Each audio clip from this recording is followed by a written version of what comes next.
सोचो कोई एक कातिल ये मानने लगे कि अगर बॉडी नहीं मिलेगी तो फिर क्राइम भी प्रूव नहीं होगा और फिर वो अपने विक्टिम को एसिड में घोल दे। 1940s का लंदन, सेकेंड वर्ल्ड वॉर का दौर, क्राइम बढ़ रहे थे पर लोगों का भरोसा अब भी जेंटलमैन पर था।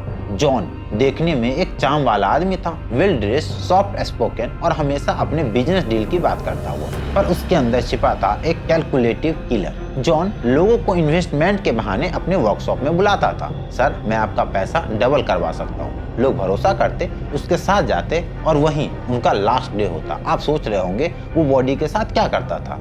यही उसकी सबसे खतरनाक ट्रिक थी। वो बॉडी को सल्फ्यूरिक एसिड से भरे ड्रम में डाल देता था।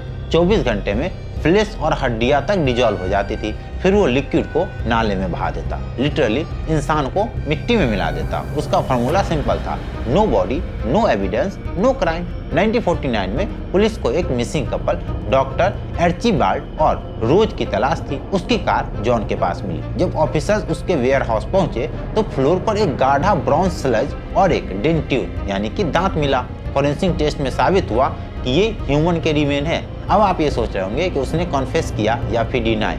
जॉन हाई ने अरेस्ट के बाद कामली कहा, yes I killed them but you can not hang me because you can not prove murder without a body. उसकी एरोगेंस देख के पुलिस भी स्टन रह गई। कोर्ट में उसकी कोल्ड बिहेवियर हेडलाइन बना, the man who dissolve his victims. Public ने उसे एसिड बाथ किलर का नाम दिया। यूके मीडिया में इस केस ने ऐसा हंगामा मचाया कि लोग घरों में एसिड रखने से डरने लगे। 1949 में उसे गिल्टी पाया गया और सेंटेंस हुआ डेथ बाय हैंगिंग। उसके एग्जीक्यूशन के दिन लंदन की सड़कों पर सैकड़ों लोग इकट्ठा हुए और उस दिन अखबारों ने भी लिखा था कि justice for the body that never remained. आज भी उसका वर्कशॉप साउथ लंदन में एग्जिस्ट करता है और कई लोग ऐसा कहते हैं कि रात में वहां से केमिकल की गंध आती है। कोइंसिडेंस? May be not. अगर आप ये चाहते हैं कि मैं इस केस के फॉरेंसिक सीक्रेट्स, है कि साइकोलॉजी और लंदन पुलिस की इन्वेस्टिगेशन प्रोसेस डिटेल में बताओ तो नीचे कमेंट कर। और ऐसे ही क्लासिकल हिस्टोरिकल मर्डर स्टोरीज के लिए फॉलो करना मत भूलना।